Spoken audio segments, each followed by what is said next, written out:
অনেক লোকের মনে চিন্তা এটাই, কালেমা পড়েছি জান্নাত পেয়ে যাব।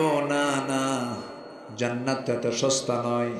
আল্লাহ রাব্বুল আলামিন বলছেন, আহাসিবান নাসু আইয়ুতরাকু আইয়াকুলু আমান্না ওয়া হুম লা ইফতানুন। মানুষের ধারণা ঈমান এনেছি এতটুকুন কথা বললেই আমি তাকে ছেড়ে দেব। না না, আমি তাকে অবশ্যই পরীক্ষা করব। ইতিপূর্বে যত আল্লাহর পছন্দের বান্দাগুলো গত হয়েছেন তাদেরকে পরীক্ষা করেছেন তিনি কে? পরীক্ষা ছাড়া আপনি ঈমান কেমনে যাচাই বাছাই করবেন? আশাদ্দুন নাসি বালাউল আম্বিয়া সুম্মাল আমসাল ফাল আমসাল। এই পৃথিবীতে সবচাইতে বেশি ঈমানের পরীক্ষা দিয়েছেন হলো আম্বিয়া কেরাম। তাদের পরীক্ষা ছিল সবচেয়ে কম না সবচেয়ে বেশি? বেশি। জাকারিয়া আলাইহিস সালামকে করাত দিয়ে চিরে দুটুকরা করে শহীদ করা হয়েছে। ইয়াহইয়া আলাইহিস সালামকে জব করে নবীর মাথা রানীর সামনে উপহার দেওয়া হয়েছে। খোদ আমার রাসূলকে কত মার খেতে হয়েছে। মক্কার মানুষ রাসূলকে মেরে রক্তাক্ত অবস্থায় ফেলে রেখেছে। তায়েফের মানুষ রাসূলকে না চিনতে পেরে বুঝতে পেরে চোকা চোকা পাথর মেরেছে। এক একটা আঘাতে ক্ষত বিক্ষত হয়ে গেছে আমার নবীজির দেহে, রক্ত ফিনকি দিয়ে পড়েছে। মাথা রক্তগুলো গড়ে গড়ে পায়ের তলার কাছে এসে জুতার তলার পায়ের তলার জমাট বেঁধে গেছে। নবীজি বেহুশ হয়ে পড়ে থেকেছেন। নবীর পাশে কেউ নাই, কিন্তু ছিলেন তিনি কে? আসতে বলবেন না, তিনি কে? আল্লাহ। মার খেলেন 13 বছর তিনি মক্কায় মার খেলেন, মার খেতেই থাকলেন। তায়েফ থেকে ফিরে আসলেন, সাইয়েদনা আবু বকরকে মারা হলো রক্তাক্ত অবস্থায়। অথবা সাইবা মুগিরা হারামের সামনে, কাবার দরজার সামনে তাকে ফেলে রাখলো মৃত ভেবে। কি ভেবে? মৃত ভেবে। মরে গেছে আবু বকর। কিছুক্ষণ পর তার হুঁশটা ফিরে একটু দাঁড়িয়ে মনে মনে চিন্তা করছেন, আমাকে যেমন করে তারা মেরেছে, না জানি তারা রাসূলকে মেরে ফেলবে। নিজের চিন্তা না করে সোজা নবীর বাড়ির সামনে গিয়ে দাঁড়ালেন। দরজার সামনে দাঁড়ায়া রাসূলকে লক্ষ্য করে ডাক দিয়ে বলছেন, হুজুর আপনি কোথায়? দরজা খোলা মাত্র নবীর চোখে আবু বকরের চোখ যখন পড়ে গেল, নবীজি কেঁদে ফেলে বলছেন, আবু বকর তোমার শরীর থেকে রক্তগুলো ঝরছে কেন? কি হয়েছে? বলছেন, ইয়া রাসূলুল্লাহ সেজদা দিতে গিয়েছি, কাফের মুশরিকরা আমাকে ধরে রক্তাক্ত করে দিয়েছে, নাকটা বোচা করে দিয়েছে। খড়ম জুতো পায়ের ওই উতবা সাইবারা সাইয়েদনা আবু বকরের নাকের উপরে চাপা দিয়ে রক্তাক্ত করে ফেলেছে। আমার রাসূল বলছেন, আবু বকর যে পরিমাণ রক্ত ঝরছে তুমি তো আর বাঁচবে না, মরে যাবে। তিনি বলছেন, ইয়া রাসূলুল্লাহ আপনারও ঘরের মধ্যে থাকার কোনো সুযোগ নাই, আপনাকে মেরে ফেলবে তারা। আমরা দুজন মিলে মক্কার বাইরে চলে যাই। মক্কার পরিবেশ ভালো না, যে কোনো মুহূর্তে তারা হামলা করতে পারে, আপনাকে মেরেও ফেলতে পারে। রাসূলকে নিরাপদ না মনে করে সাইয়েদনা আবু বকরের ওই রক্তাক্ত দেহ নিয়ে রাসূলকে সঙ্গে করে নিয়ে তারা মক্কার বাইরের দিকে চলে গেলেন। প্রচন্ড ক্ষুধার্ত রাসূল, প্রচন্ড ক্ষুধার্ত হচ্ছেন আবু বকর। আমার নবীজি মেষপাল খুঁজলেন, উটের পাল খুঁজলেন, কোনো পাল পেলেন না।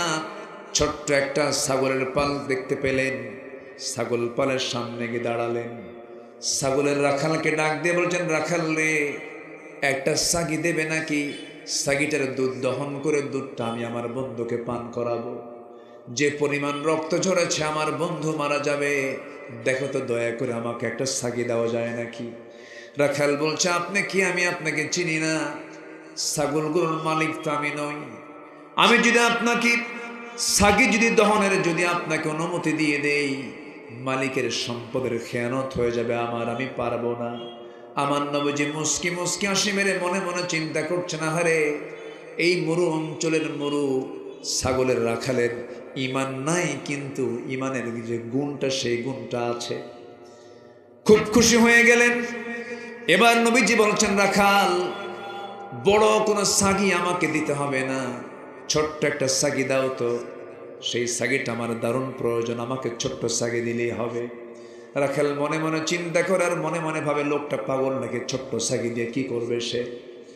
নবীজির হাতে যখন ছোট্ট ছাগি দেওয়া হলো, নবীজি হাতের মধ্যে নিলেন, দুই পায়ের ঠিক মাঝখানে রেখে ছাগিটার পিছনের দুই পায়ের মাঝখান বরাবর ওলান বরাবর দুটো হাত রাখলেন। ছোট্ট ছাগির গোটা ওলানটা দুধে ভরপুর হয়ে গেছে। আমার নবীজি এবার বললেন, রাখাল আমাকে একটা বাটি দাও। বাটি দেওয়া হলো। নবীজি সুন্দর করে বিসমিল্লাহ বলে দুধ দহন করা শুরু করলেন। সেই ছাগির ওলান থেকে, যে ছাগির পেটে কোনোদিন বাচ্চা আসে নাই, ছোট্ট ছাগি, দুধ বের করে বাটিটা দুধ পূর্ণ হয়ে গেল। রাসূল একটা মুস্কি হাসি মেরে বলছেন, আবু বকর সকালবেলা রক্তাক্ত হয়েছে, এখন বরকতের দুধ পান করো। বাটি হাতের মধ্যে নিলেন, বিসমিল্লাহ বললেন, দুধ পান করা শুরু করলেন। এত পরিমাণ সেই দিন সাইয়েদনা আবু বকর দুধ পান করলেন যে খেতে খেতে পেটের চামড়া টাইট হয়ে গেছে। রাসূল বলছেন, আবু বকর কেমন দুধ খাইলা বলো? হুজুর জীবনে এমন দুধ পান করে নাই, কিন্তু দুধ পান করলাম তো বাটির দুধ তো এক চুল পরিমাণ কমলো না। রাসূল বললেন, আবু বকর বাটির দুধ তুমি কমাতে পারবে না, রাখালকে দিয়ে দাও। রাখালকে বাটি দেওয়া হলো। রাসূল বিসমিল্লাহ বলে দিলেন, সেও খেতে থাকলো, বাটির দুধ কমে না। রাসূল বলছেন, আরো কিছু আল্লাহর গোলাম যদি এই জায়গায় থেকে যেত, কেউ দুধ কমাতে পারবে না যতক্ষণ না আমি রাসূল আমার মুখে এই বাটিটা না লাগানো হবে। নবীজি বিসমিল্লাহ বলে তিনি সর্বশেষ বাটি সুন্দর করে মুখে লাগালেন, দুধটা পান করলেন। বাটির দুধ শেষ হয়ে গেল। নবীজি আগে খেতেন না পরে খেতেন? নবীজি খেতেন আগে না খাওয়াতেন আগে? খেতেন আগে না খাওয়াতেন আগে? তিনি খাবার পরিবেশনও করতেন, বাবুর্চির দায়িত্ব পালন করতেন, রান্না বান্নার জন্য তিনি জ্বালানি কাঠ সংগ্রহ করতেন। আল্লাহু আকবার বলুন। আমার নবীজি খাওয়া সম্পন্ন করলেন। বিকেল বেলা হয়ে গেল। রাসূল বলছেন, আবু বকর চলো এখন আমরা মক্কার দিকে ফিরে যাই। রাখালের চোখে পানি। রাখাল বলছে, আপনারা একা যাবেন কেন? আমাকে সাথে নিয়ে চলে যান, আপনাদেরকে আমার খুব পছন্দ হয়ে গেছে। রাসূল বলছেন, তুমি যদি আমাদের সঙ্গে যাও এই ছাগলগুলো দেখবে, কারণ আমানতের তো খেয়ানত হয়ে যাবে। তাও তো কথা ঠিক আছে, আমি থেকে যাচ্ছি, কিন্তু শর্ত হলো একটা, আমি আপনাদেরকে যেতে দেব। আপনি কি যেন বললেন? ছোট্ট ছাগির ওলানে হাত দিলেন, ওলানটা দুধে ভরপুর হয়ে গেছে। এই দোয়াটা আপনি আমার একটু দয়া করে শিখে দিয়ে যান। রাসূল বলছেন, দোয়া শিখে তুমি কি করবা? কে মাঝে মাঝে আমিও দোয়া পরে ফোঁ দেব, দুধ খাবো। সুবহানাল্লাহ বলবেন না? রাসূল বললেন, তোমার মুখে দোয়া তো কার্যকর হবে না, কারণ তোমার ভিতরে শিরকিয়াতের পচা দুর্গন্ধ ভিতরে রয়ে গেছে। শিরকিয়াতের পচা দুর্গন্ধ দূর করে ইমানের নূর, ইমানের আলো তোমার মধ্যে ঢুকাতে হবে। রাখাল এবার নবীর চেহারার দিকে তাকায় বলছে, আপনি কি মক্কার আব্দুল্লাহর পুত্র মুহাম্মদ বিন আব্দুল্লাহ? সুবহানাল্লাহ বলবেন না? হেদায়েতের মালিক কে? আসতে বলবেন না, হেদায়েতের মালিক কে? আল্লাহ তাআলা। আমার নবী বলছেন, কি মনে হয়? আমার তো এমনই মনে হচ্ছে,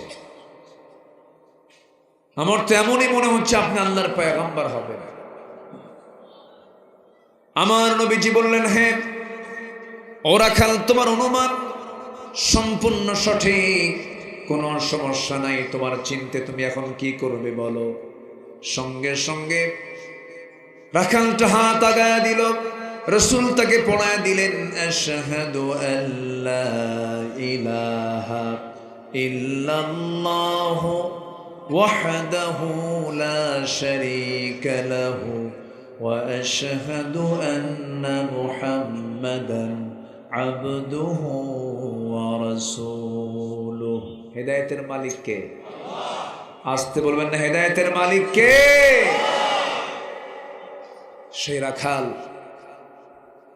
সেই রাখালটার নামই হলো আব্দুল্লাহ ইবনে মাসউদ রাদিয়াল্লাহু তাআলা আনহু। জোরে বলি আল্লাহু আকবার। আমার বন্ধুগণ, আবার আল্লাহ তাআলা বান্দাকে চাইতে নিয়ে বলে দিয়েছেন, বান্দা দুনিয়াও চাও আখিরাতটাও চাও। যারা পারেন সঙ্গে আমার সঙ্গে ঠোঁট মিলিয়ে বলুন, রব্বানা আতিনা ফিদ দুনিয়া হাসানাতাও ওয়া ফিল আখিরাতি হাসানাতাও ওয়া কিনা আযাবান নার ওয়াজআলনাল জান্নাতা মাআল আবরার। জোরে বলুন আল্লাহু আকবার। আল্লাহ তাআলা আমাকে দুনিয়ার হাসানা দিয়ে দাও, আখিরাতের হাসানাও দিয়ে দাও। দুনিয়াটা সুন্দর করে দাও, আখিরাতটাও সুন্দর করে দাও। দুনিয়াতে যার জীবনটা ইবাদত দিয়ে সুন্দর হয়ে যাবে, দুনিয়ার জীবনটা যার নামাজ দিয়ে সুন্দর হবে, যাকাত দিয়ে সুন্দর হবে, আল্লাহর পথে দান দিয়ে সুন্দর হবে, রোজা দিয়ে সুন্দর হবে, পর্দা দিয়ে সুন্দর হবে, হালাল রুটি রুজি দিয়ে যার জীবনটা সুন্দর হবে, এই দুনিয়ার সুন্দর যার হয়ে যাবে, হাসানা যার হয়ে যাবে, আখিরাতও তার জন্য সুন্দর হয়ে যাবে। দুনিয়াটা সাজাবো আমরা অন ইসলাম দিয়ে না ইসলাম দিয়ে? অন ইসলাম না ইসলাম? ইসলাম দিয়ে আমরা দুনিয়াটাকে সুন্দর করে নেব। আখিরাতের প্রস্তুতির জন্য কোরআনের ভাষায় 15টা বিষয় আমরা আমাদের জীবনে বাস্তবায়ন করব। নাম্বার 1 হলো আল্লাহ এবং রাসূলকে বিশ্বাস করব, সন্দেহ নিয়ে না, দ্বিধাহীন চিত্তে। সন্দেহ না দ্বিধাহীন? আমরা ঈমান আনবো কার উপরে? রাসূল কি বাদ দেওয়া যাবে? বাদ দেওয়া যাবে? রাসূলও বাদ দেওয়া যাবে না, আল্লাহকে তো বাদ দেওয়া যাবেই না। আল্লাহ রাব্বুল আলামিন সুন্দর করে বলছেন, ইন্নামাল মুমিনুনা আল্লাযীনা আমানু বিল্লাহি ওয়া রাসূলিহি সুম্মা লাম ইয়ারতাবু ওয়াজাহাদু বিআমওয়ালিহিম وأنفسهم في سبيل الله أولئك هم الصادقون। জোরে বলুন আল্লাহু আকবার। আল্লাহ রাব্বুল আলামিন প্রকৃত মুমিন কারা তাদের পরিচয় তুলে ধরতে নিয়ে 2টা বিষয় তুলে ধরেছেন এই আয়াতের মধ্যে। নাম্বার 1 হলো যারা আল্লাহকে মানবে, রাসূলকে যারা মানবে, বিশ্বাস করবে, কিন্তু বিশ্বাসে কোনো সন্দেহ রাখবে না। কার কথা? আসতে বলবেন না, কার কথা? সন্দেহ না রাখা মানে হলো ঈমান একটা বান্দার পরিপূর্ণ তখনই হবে যখন বান্দার সিনার মধ্যে কি থাকবে? কি থাকবে বলেন? আমরা আল্লাহকে চিনব কি দিয়া? রাসূলকে চিনব কি দিয়া? আখিরাতকে আমরা বুঝবো কি দিয়া? কোরআন দিয়া। তাহলে আখিরাতের প্রস্তুতি নেওয়ার জন্য 15টা কাজ আজকে আমরা শিখে যাব। নাম্বার 1, আমরা ঈমান আনবো, সন্দেহ নিয়ে না সন্দেহ মুক্ত? ঈমান আমরা আনবো। রাজি আছেন তো? আচ্ছা, সবাই নামাজ পড়ি তো নাকি? মানে পড়বেন ইনশাল্লাহ বললেন যে সবাই নামাজ পড়ি তো? বলি আলহামদুলিল্লাহ। জোরে বলি আলহামদুলিল্লাহ। আমার দেশ এমন একটা দেশ, মুসলমান কোটি কোটি, 18 থেকে 20 কোটি মুসলমান মানে কি বিশাল ব্যাপার। কিন্তু মুসলমান মাত্র নামাজ পড়ে 5%। কত পার্সেন্ট? 5%।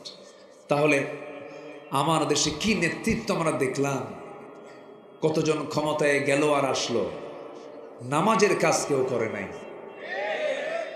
নামাজের দিকে জাতিকে আহ্বান করা এই দায়িত্ব ম্যাক্সিমাম নেতাদের ভিতরে ছিল না।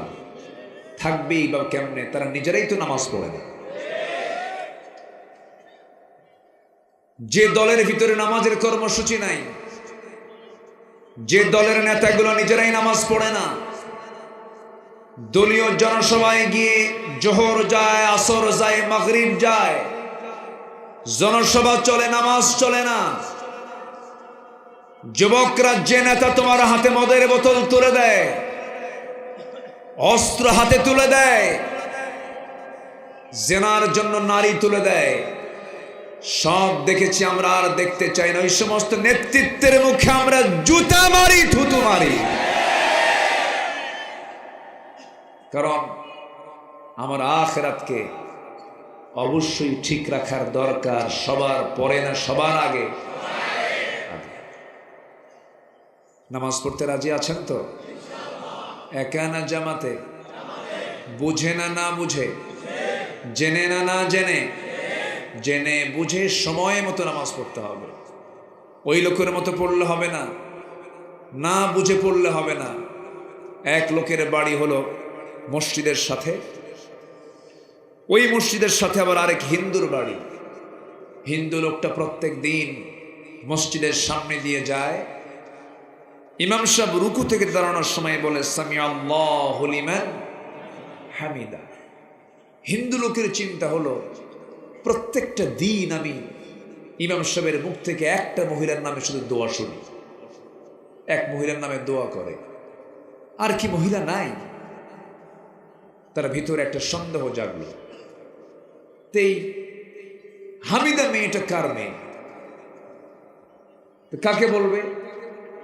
তারই প্রতিবেশী ডাক দিয়ে বলল, ভাই তোমাদের ইমামের হলোটা কি? প্রত্যেকটা দিন শুধু এক মহিলার নামে দোয়া করে, হামিদা হামিদা হামিদা। হামিদা মেয়েটা কার মেয়ে? এখন এই মুসলিম বলতেছে, ভাই আমি তোমার প্রতিবেশী। দাদা বাবু, আমি 25 বছর যাবৎ মসজিদে প্রথম কাতারে বা জামাতের সাথে নামাজ পড়ি, আজ পর্যন্ত আমিও ঠিক মতো জানি না আসলে হামিদা মেয়েটা কার মেয়ে। কথা কি বুঝতেছেন আপনারা? তাহলে ওই হিন্দুর চিন্তা আর এই মুসল্লির চিন্তার মধ্যে কোনো তফাৎ আছে? আসতে বলবে না তফাৎ আছে? আজকে যদি নামাজিরা যদি নামাজের হক আদায় করত, কোন নামাজির দ্বারা সুদের কারবার হতো না, কোন নামাজি বেপরদায় থাকতো না, কোন নামাজি মদের আসরে বসতো না। কিন্তু এরকম বহু নামাজি আছে না নাই? আসতে বলবেন না আছে না নাই? মানে তারা নামাজি বোঝে না। আমার বন্ধুগণ, অনেক লোকের মনে চিন্তা এটাই, কালেমা পড়েছি জান্নাত পেয়ে যাব। না না, জান্নাত এত সস্তা নয়। আল্লাহ রাব্বুল আলামিন বলছেন, আহাসিবান নাসু আন ইউতরাকু আন ইয়াকুলু আমান্না ওয়া হুম লা ইফতানুন। মানুষের ধারণা ঈমান এনেছি এতটুকু কথা বললেই আমি তাকে ছেড়ে দেব। না না, আমি তাকে অবশ্যই পরীক্ষা করব। ইতিপূর্বে যত আল্লাহর পছন্দের বান্দাগুলো গত হয়েছেন তাদেরকে পরীক্ষা করেছেন তিনি কে? পরীক্ষা ছাড়া আপনি ঈমান কেমনে যাচাই বাছাই করবেন? আশাদ্দুন নাসি বালাউল আম্বিয়া সুম্মাল আমসাল ফাল আমসাল। এই পৃথিবীতে সবচাইতে বেশি ঈমানের পরীক্ষা দিয়েছেন হলো আম্বিয়া কেরাম। তাদের পরীক্ষা ছিল সবচেয়ে কম না সবচেয়ে বেশি? বেশি। জাকারিয়া আলাইহিস সালামকে করাত দিয়ে চিরে দুটুকরা করে শহীদ করা হয়েছে। ইয়াহইয়া আলাইহিস সালামকে জব করে নবীর মাথা রানীর সামনে উপহার দেওয়া হয়েছে। খোদ আমার রাসূলকে কত মার খেতে হয়েছে। মক্কার মানুষ রাসূলকে মেরে রক্তাক্ত অবস্থায় ফেলে রেখেছে। তায়েফের মানুষ রাসূলকে না চিনতে পেরে বুঝতে পেরে চোকা চোকা পাথর মেরেছে। এক একটা আঘাত হয়ে গেছে আমার নবীজির দেহে, রক্ত ফিনকে দিয়ে পড়েছে। মাথা রক্তগুলো গড়ে গড়ে পায়ের তলার কাছে এসে জুতার তলার পায়ের তলার জমাট বেঁধে গেছে। নবীজি বেহুশ হয়ে পড়ে থেকেছেন, বেহুশ হয়ে পড়ে থেকেছেন। নবীর পাশে কেউ নাই, কিন্তু ছিলেন তিনি কে? আসতে বলবেন তিনি কে? আল্লাহ। মার খেলেন 13 বছর তিনি মদিনায় মক্কায় মার খেলেন, মার খেতেই থাকলেন। তায়েফ থেকে ফিরে আসলেন, সাইয়েদনা আবু বকরকে মারা হলো রক্তাক্ত অবস্থায়।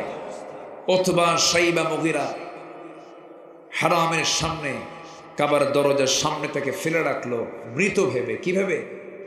মৃত ভেবে। মরে গেছে আবু বকর। কিছুক্ষণ পর তার হুঁশটা ফিরল।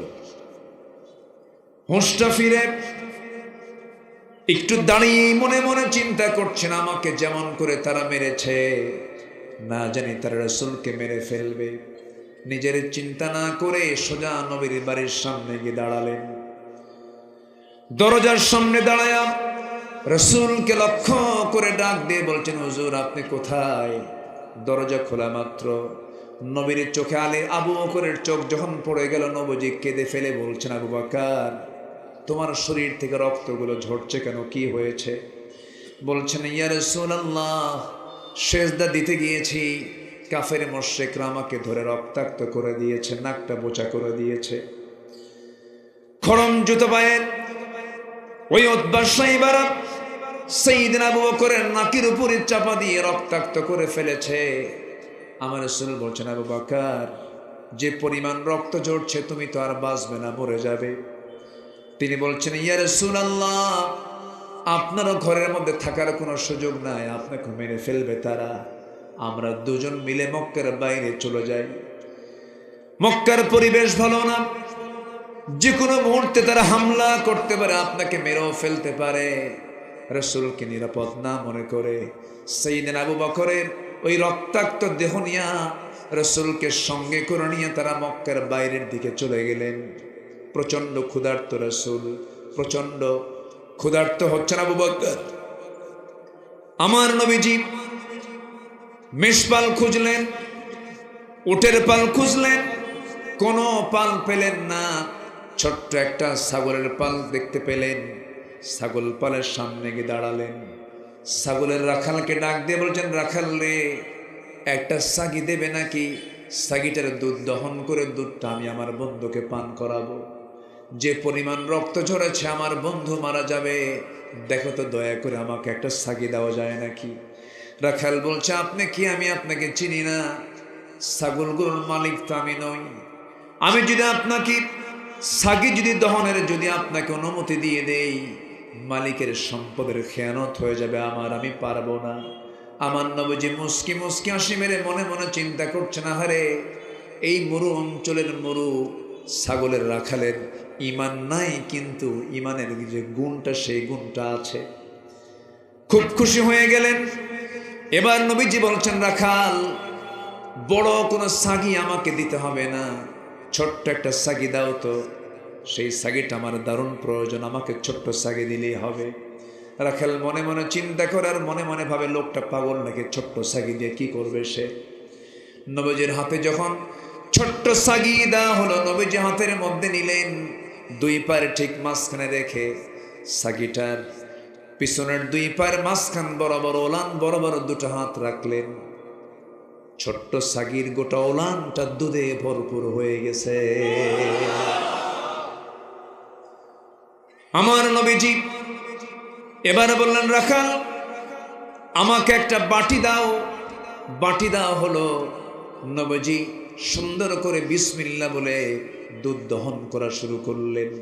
সেই সাগির ওলান থেকে, যে সাগির পেটে কোনোদিন বাচ্চা আসে নাই, ছোট্ট সাগি, দুধ বের করে বাটিটা দুধ পূর্ণ হয়ে গেল। রাসূল একটা মুস্কি হাসি মেরে বলছেন, আবু বকর সকালবেলা রক্তাক্ত হয়েছে, এখন বরকতের দুধ পান করো।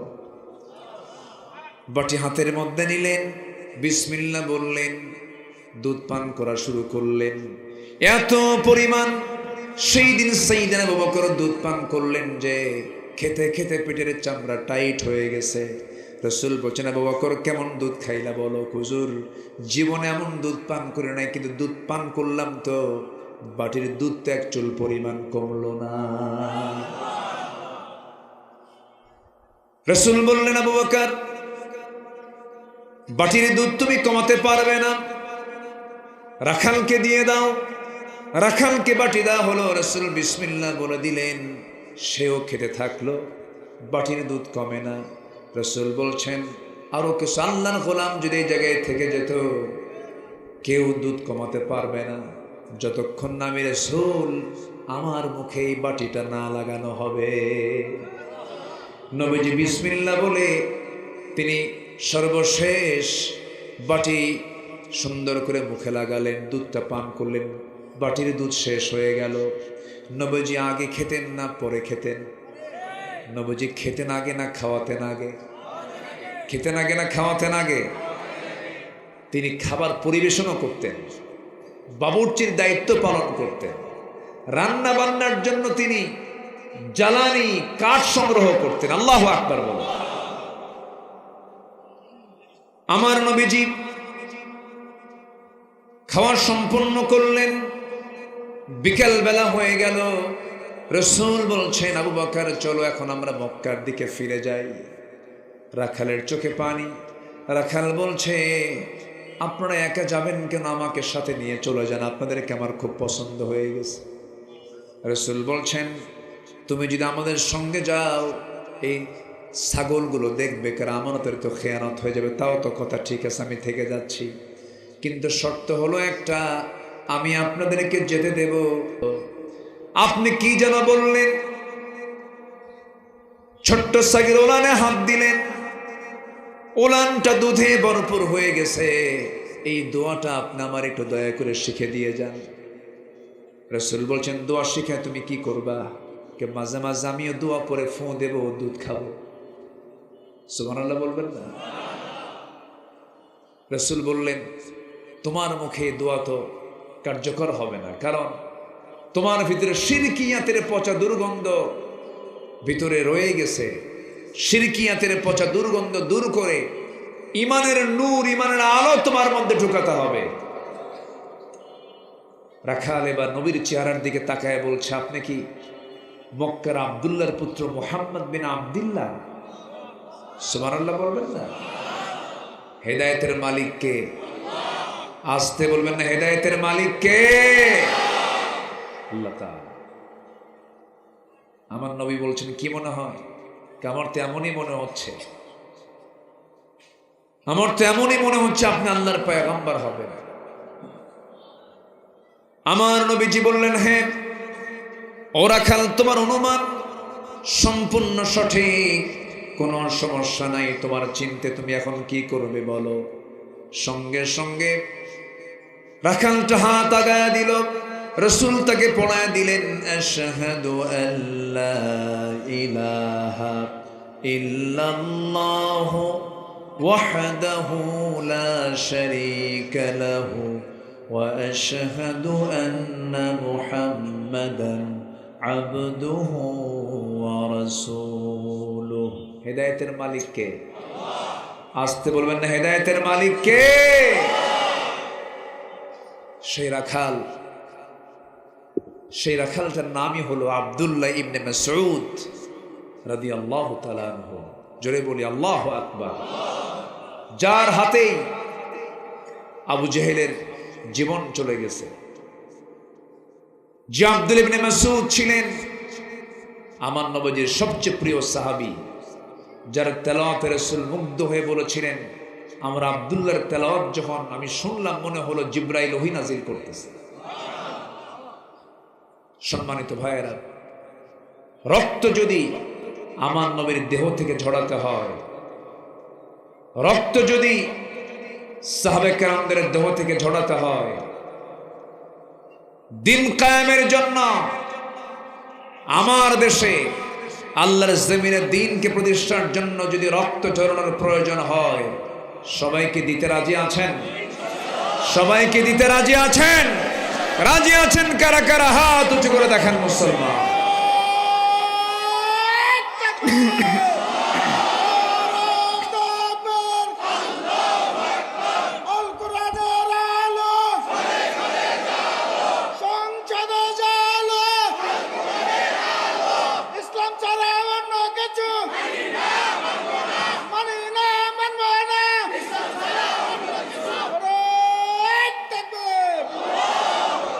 আল্লাহ কবুল করুন, জোরে বলি আমিন, আরো জোরে আমিন।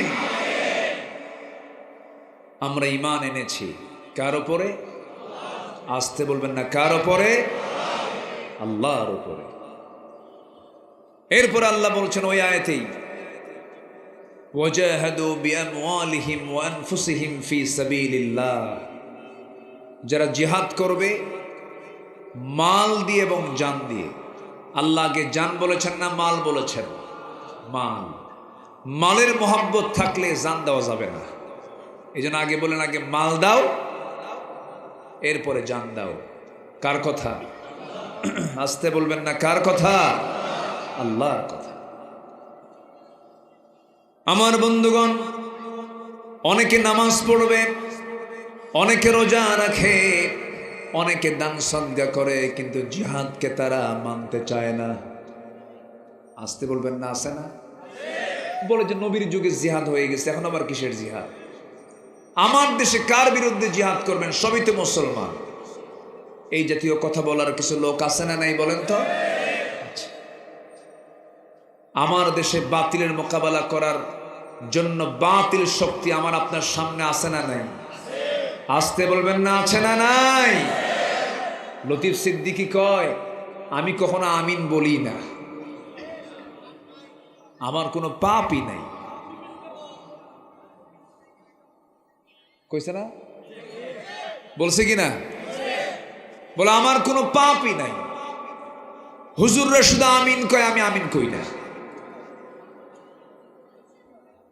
কত বড় ব্যাকুফ হলে পড়ে এই জাতীয় কথা বলতে পারে। অথচ আমার রাসূল বলেছেন, তুবু ইলাল্লাহ ফাইন্নী আতুবু ফিল ইয়াউমি মিআতা মাররা, তোমরা আল্লাহর কাছে তওবা করো। আমি রাসূল সারা দিনে 100 বারেরও বেশি বার তওবা করি। আমার রাসূল তওবা করেন 100 বার। আর লতিফ সিদ্দিককে আমি জীবনে আমিনই করি না। জুতা পেটা করা দরকার এই বেদবদের। এরকম ঘাপটি মারা নাস্তিক আরো আছে না নাই? আসতে বলবেন না, আছে না নাই? সব চুপ মেরে আছে, কোনো আওয়াজ নাই এখন। এটা শাহজালালের বাংলাদেশ, শাহপরানের বাংলাদেশ, শাহ মাকদুমের বাংলাদেশ, খানজাহানের বাংলাদেশ। হাজারো আউলিয়ার আগমনে ধন্য যে বাংলাদেশ। কোরআন সুন্নাহ বিরোধী কোন ষড়যন্ত্র আমরা টিকতে দেব না।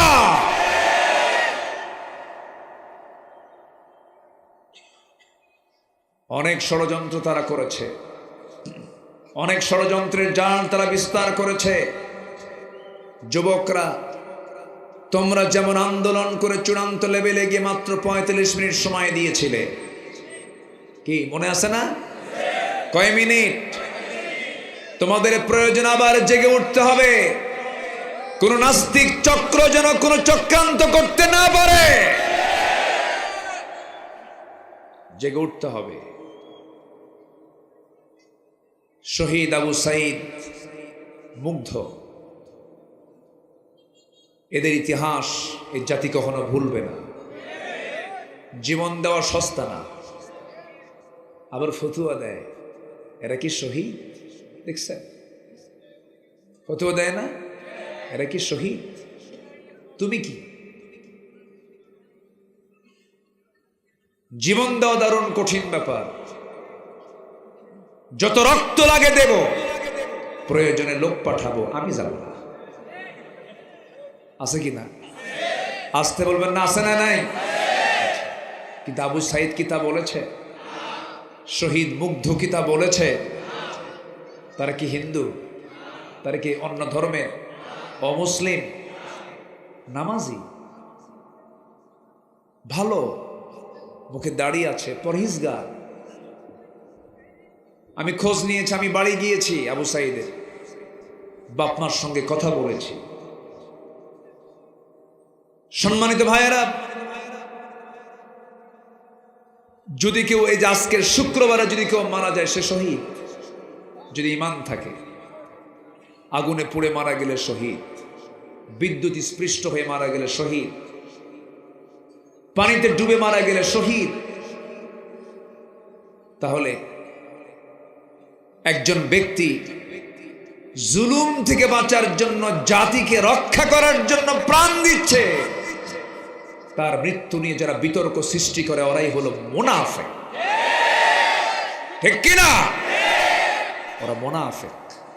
ফতোয়া দেয় কিয়ামত পর্যন্ত হরতাল হারাম। হঠাৎ করে বলল, ওর কাছে যে কেউ নাজিল করছে আল্লাহ জানে। বলল কিয়ামত পর্যন্ত হরতাল হারাম।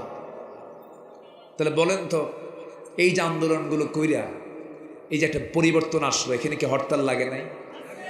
অবরোধ লাগে নাই? আচ্ছা, না করলে কি অবস্থা হতো? যে ফতুয়া দিল হারাম, ও এখন কই যাবে? এখন তো আরাম পাচ্ছে।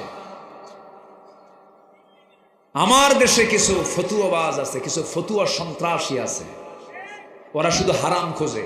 এটা হারাম, ওটা হারাম, ওটা হারাম। ওদের কিতাবের নামই আছে একটা কিতাবুল হারাম। আছে না নাই? আল্লাহ তুমি মুনাফিকদের চক্রান্ত থেকে জাতিকে হেফাজত করো, জোরে বলি আমিন। 16 বছর আমার দেশের বহু আলেম ওলামা আছে, বহু টুপি দাড়িওয়ালা আছে, 16 বছর তাদের গায়ে একটা আঁচড়ও লাগে নাই, একটা মামলা নাই তাদের বিরুদ্ধে। 16 বছর তারা দালালি করেছে। যখন পরিবেশ ফিরে পেয়েছে, চোরের মায়ের বড় গলা।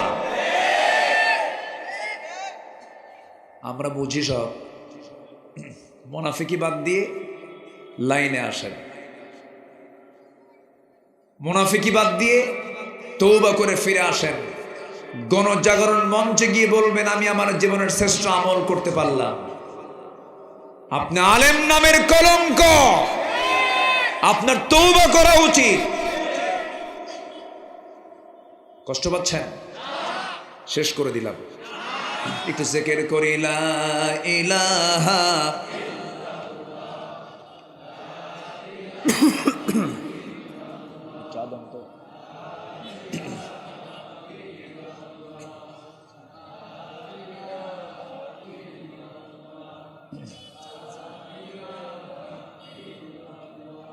আরো জোরে লা ইলাহা। একসঙ্গে দোয়া করতে হবে তো, বসুন জিকির করি লা ইলাহা সুবহানাল্লাহ আলহামদুলিল্লাহ।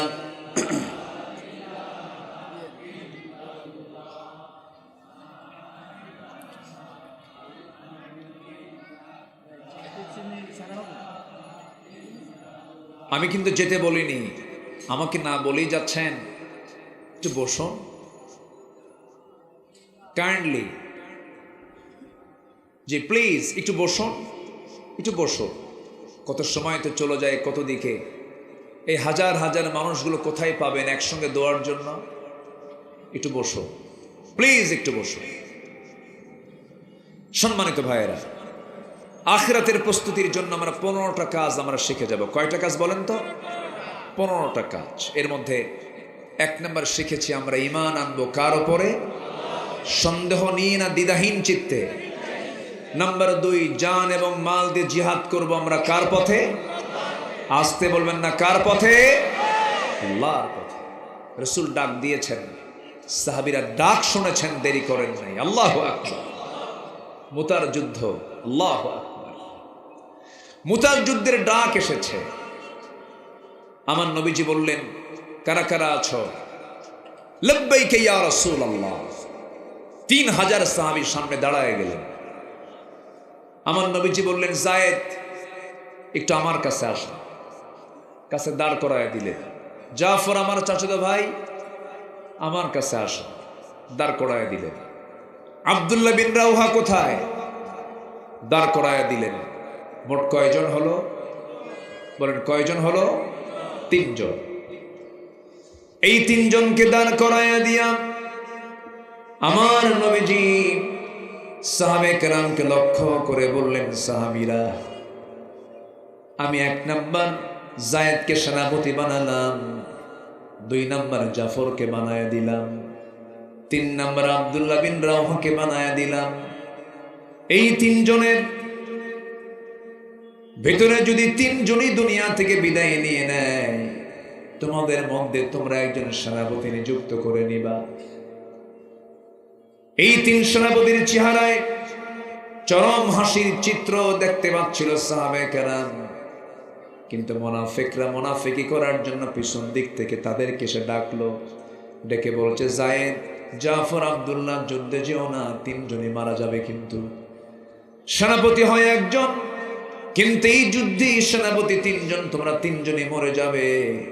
এই 3 জন ব্যক্তি বলছে, মুনাফিকের বাচ্চারা, যতই ষড়যন্ত্র করো না কেন, আমরা 3 জন যুদ্ধে যেতেছি বাঁচার জন্য নয়, শহীদ হওয়ার জন্য।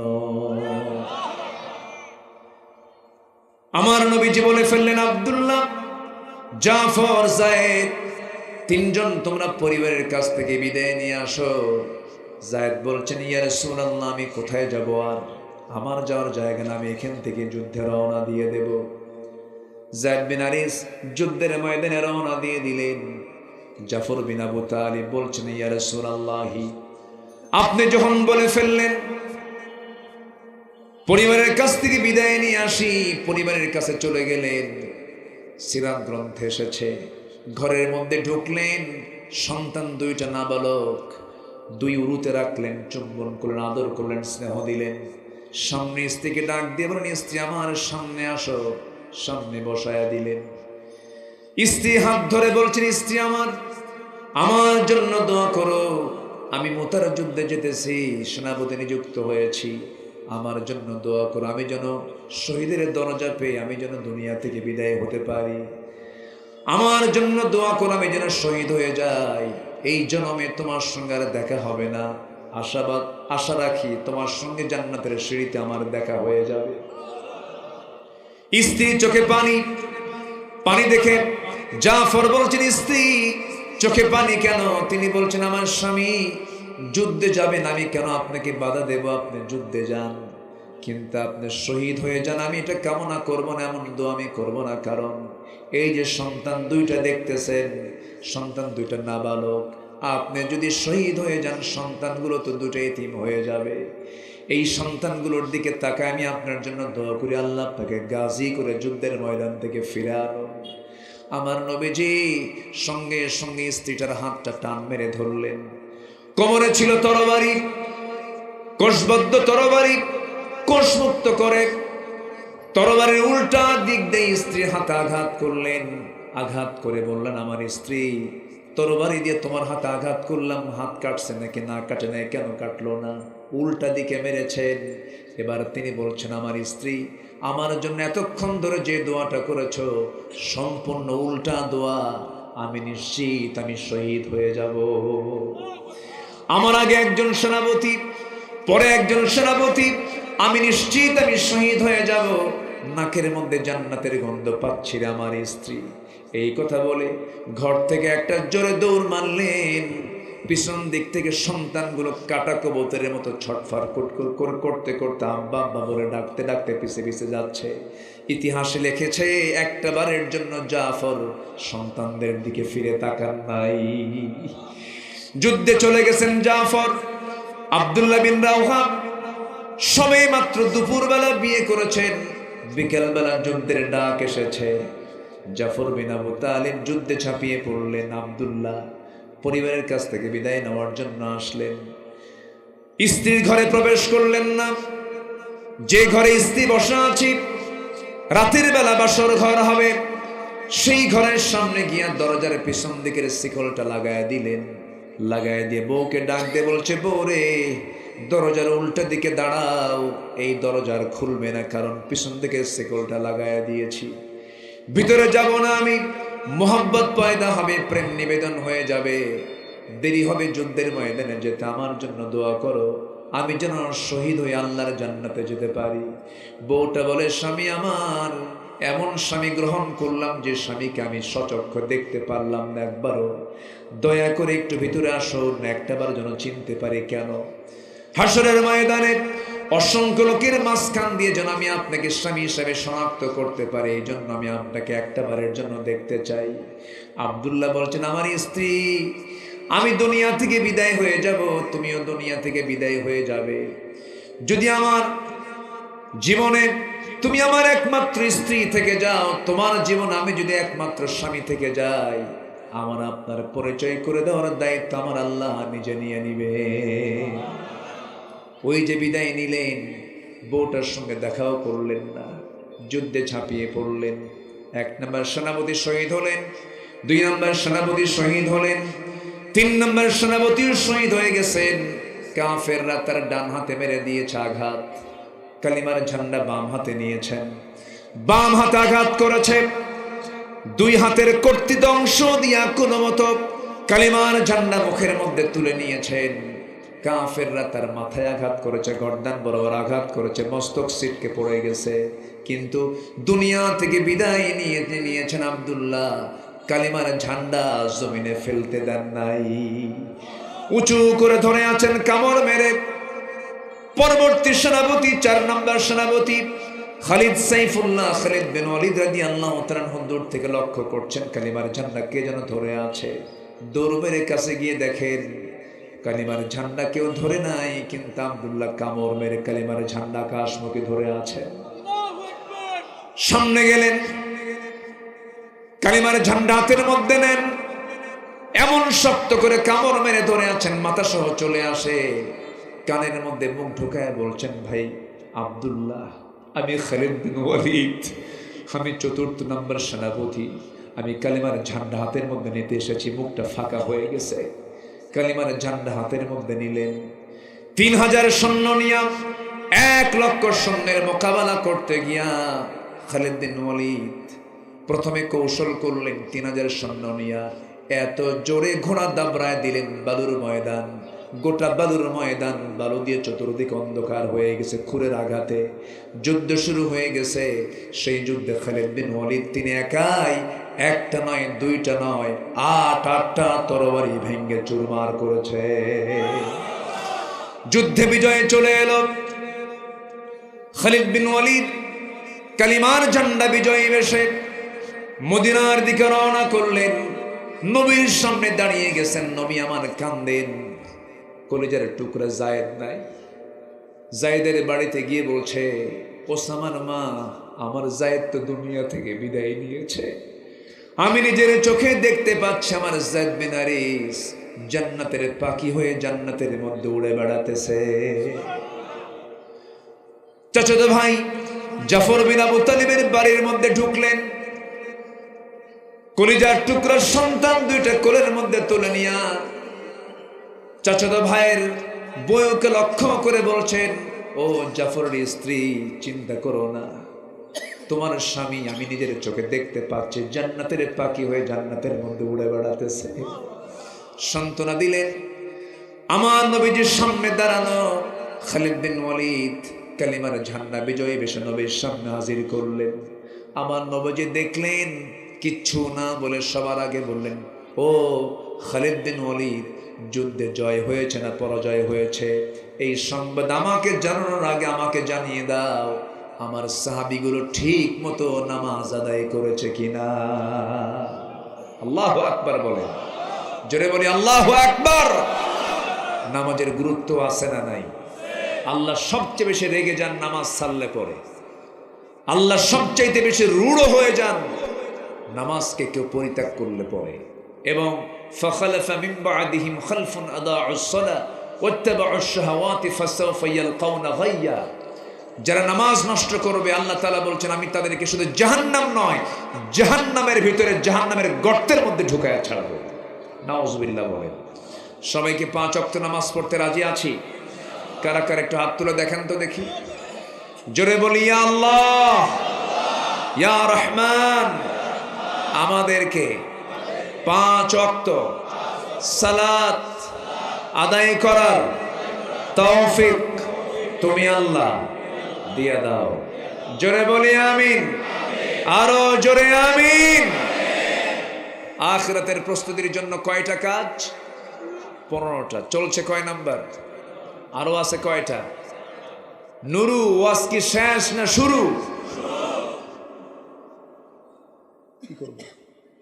চালাবো? ও আপনি বলতেছেন কাম শেষ, চালাবো? কারো কোনো আপত্তি? কারো কোনো সমস্যা? ফজর নামাজ পড়ার দরকার নাই। সবাই ফজর পড়বেন তো? সবার বাড়িতে বউ আছে না নাই?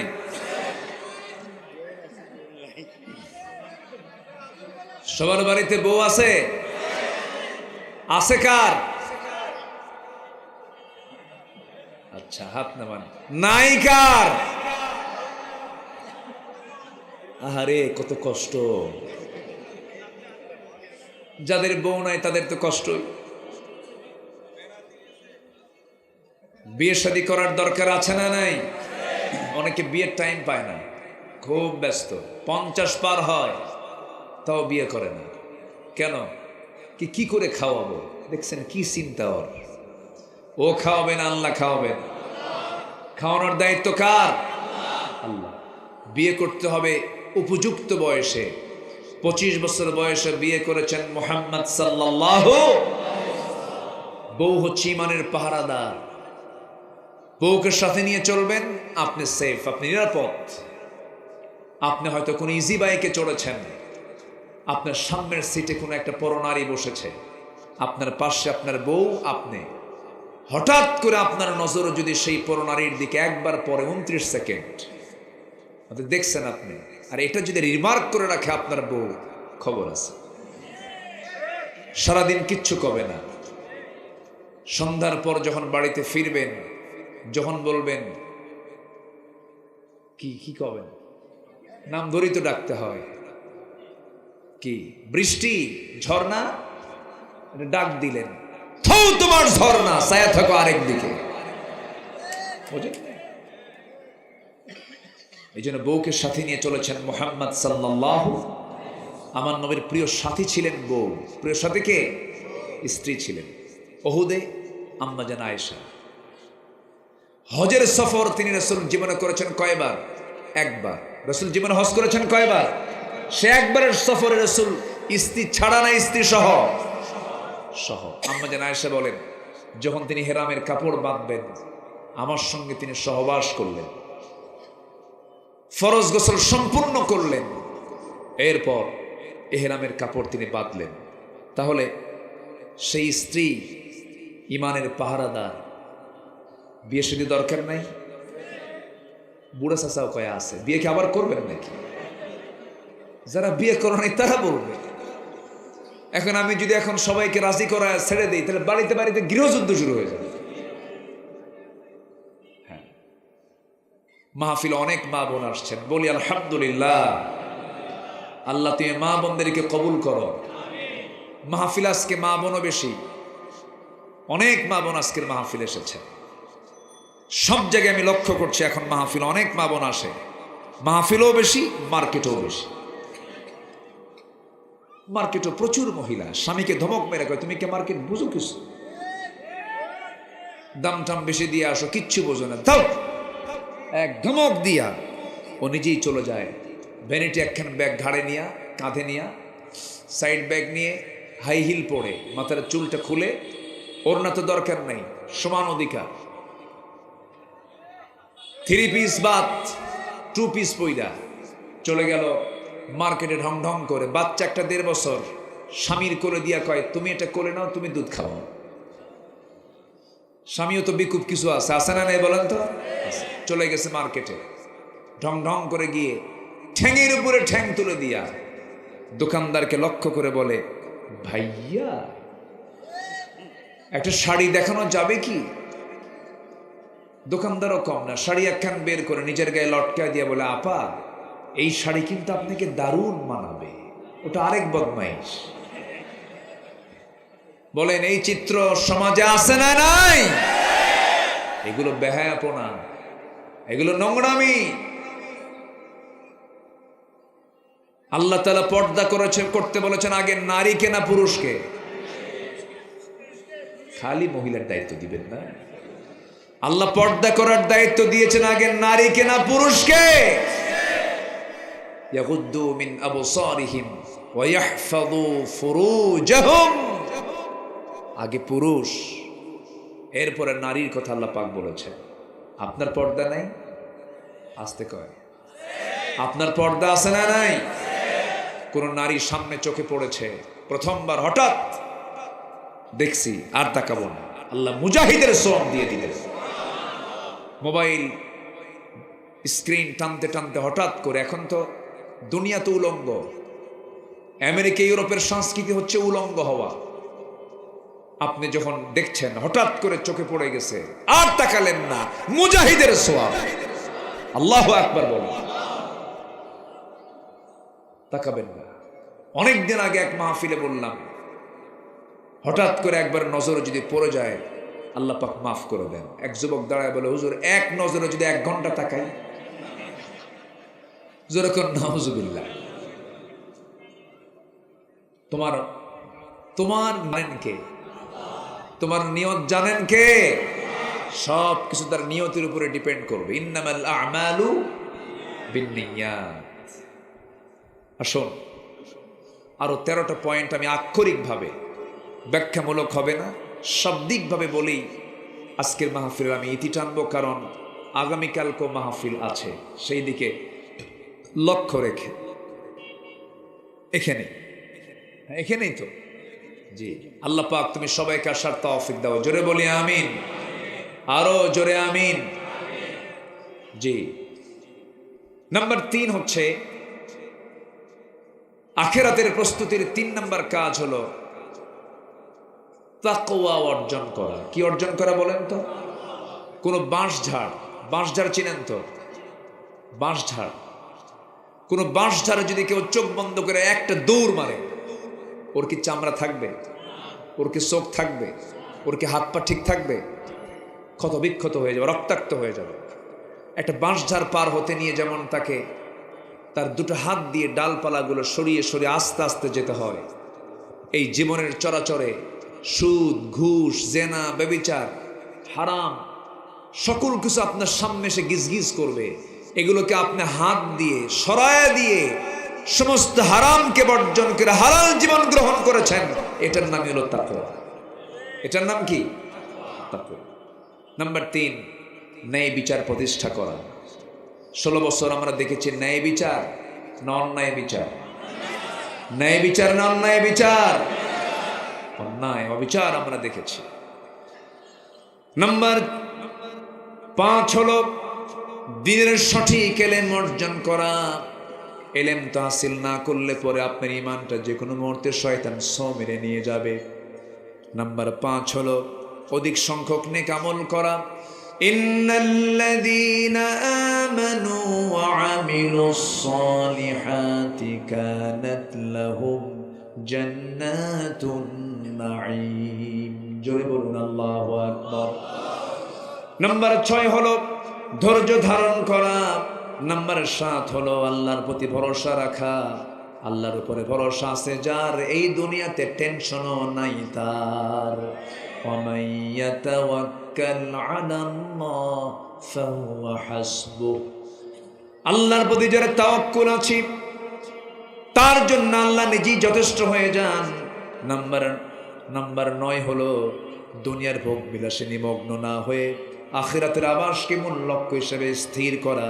ওয়ামা হাযিহিল হায়াতুদ দুনিয়া ইল্লা লাইবুন ওয়া ইল্লা লাহবুন ওয়া লাইব ওয়া ইন্নাদ দারাল আখিরাতা লাহিয়াল হায়াওয়ান লাউ কানু ইয়ালামুন। জোরে বলুন আল্লাহু আকবার। নম্বর 10 হলো নিজে এবং পরিবারকে জাহান্নাম থেকে বাঁচানোর চেষ্টা করা। কু আনফুসাকুম ওয়া আহলিকুম নারা। জোরে বলুন আল্লাহু আকবার। নম্বর 11 হলো তওবা করা। কি করা? জোরে বলেন, আরো জোরে। কার কাছে তওবা করব? আল্লাহর কাছে আমরা তওবা করব। গুনাহ হবে আমার, তওবা করে মাফ করে দিবেন কে? আল্লাহ তাআলা। তওবা গুরুত্বপূর্ণ বিষয়। সব সময়ের জন্য তওবার দোয়াটা আমরা পড়ব, ফিরে আসব। অজ্ঞতাবশত বিজাহালাতিন, কোন অজ্ঞতাবশত ভুল হয়ে গেলে সে যদি মাফ চায়, আল্লাহ তাকে মাফ করে দেন। আল্লাহু আকবার বলেন। নাম্বার 12 হলো আল্লাহর পথে ব্যয় করা। কার পথে ব্যয় করা? ব্যয় করলে আল্লাহ বাড়ায় দেন ডাবল ডাবল।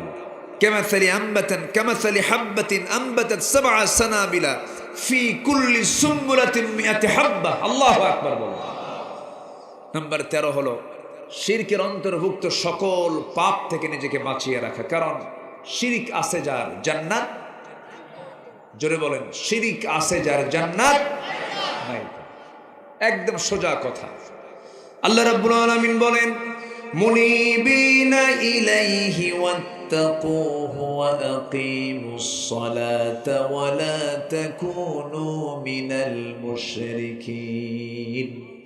নাম্বার 14 হলো আল্লাহ প্রদত্ত একমাত্র সঠিক পথের অনুসরণ করা। ওয়া ইন্না হাযা সিরাতি মুস্তাকিমা।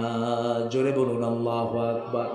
আমাদের পথের নাম হলো সিরাতুল মুস্তাকিম। এর বাইরে অন্য কোনো দল করা যাবে না। দল করব অনিসলাম না ইসলাম, অনিসলাম না ইসলাম।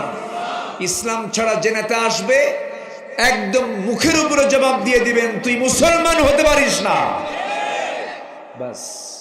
সর্বশেষ হলো জীবনের সকল জায়গায় আনুগত্য হবে দুজনের, আল্লাহ এবং তার রাসূলের। সালাত কায়েম এবং যাকাত প্রতিষ্ঠার সংগ্রাম করতে হবে। সবাইকে রাজি আছেন? আল্লাহ তাআলা আখিরাতের প্রস্তুতিমূলক এই 15টি কাজের আঞ্জাম দেওয়ার তৌফিক সবাইকে দান করুন।